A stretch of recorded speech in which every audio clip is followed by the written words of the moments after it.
দুই ঠ্যাং ছড়াইয়া মাঝে দিল ভরিয়া আপন কাজ করিয়া পরে দেয় ছাড়িয়া, বলো কি? আমরা ইদানিং দেখতে পাচ্ছি যে প্লাস টক বিডি নামে একটি প্রোগ্রাম হয়, একটি চ্যানেল। সেই চ্যানেলে তমা রশিদ নামে একজন উপস্থাপিকা, তিনি বিভিন্ন সময়ে বিভিন্ন টিকটকার এবং বিভিন্ন ধরনের আপনার হচ্ছে কি অভিনেত্রী ধরে নিয়ে এসে বিভিন্ন শব্দ চয়ন করে এবং এই শব্দগুলো বাংলাদেশের সামাজিকতার সাথে সম্পূর্ণ অসঙ্গতিপূর্ণ।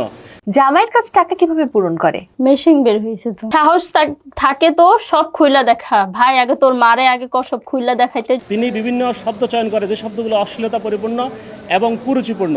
5 ব্যাটাই ধরে 32 ব্যাটাই করে, এক ব্যাটা ধাক্কিয়ে নেয় ঘরে, বলো কি?